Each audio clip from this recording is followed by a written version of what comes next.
Toxic again. Sussex hit rock bottom as realized sincerity is the key after heartbreaking tribute.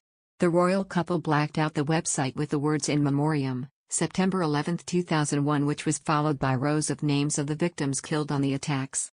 Prince Harry and Meghan Markle have paid tribute to the victims of 9/11 as events take place across the world to mark the 20th anniversary of the terror attacks. The Duke and Duchess of Sussex have changed the website of their charitable foundation Archie and have blacked out the homepage. In a moving tribute, the site now reads "In Memoriam, September 11, 2001", followed by rows of victims' names. The attacks on the Twin Towers and the Pentagon cost the lives of 2,977 people.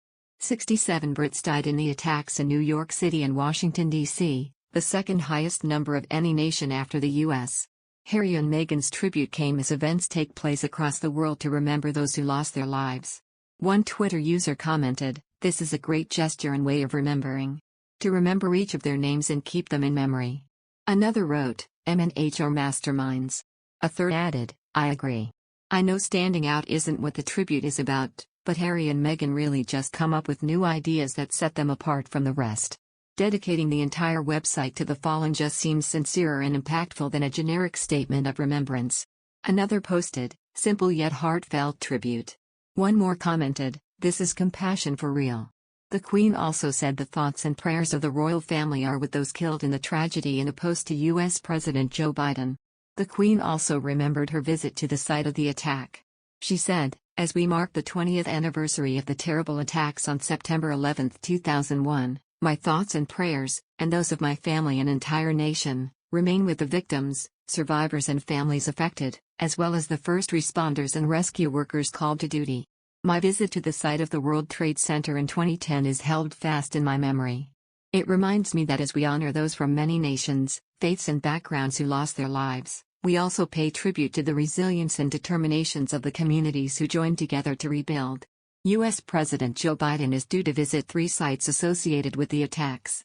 In New York City, the ceremony at the September 11 memorial will begin with a moment of silence at 8:46 a.m. local time, 12:46 p.m. GMT, the exact time when the first plane flew into one of the World Trade Center's Twin Towers. After that, family members will recite the names of 2,977 victims, an annual ritual that will last 4 hours. At sunset on Saturday, 88 powerful light bulbs will project twin beams 4 miles, 6.4 kilometers, into the sky to mirror the shape of the fallen towers. In the UK, Boris Johnson and Keir Starmer have marked the anniversary by praising the international resolve which emerged after the Al-Qaeda-led tragedy 2 decades ago.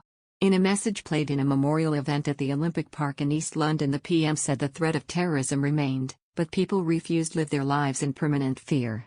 20 years ago, September 11, 2001 became, in President Roosevelt's words after Pearl Harbor, a date which will live in infamy, he said. On a crystal clear morning, terrorists attacked the United States with the simple goal of killing or maiming as many human beings as possible, and by inflicting such bloodshed in the world's greatest democracy, they tried to destroy the faith of free peoples everywhere in the open societies which terrorists despise and which we cherish.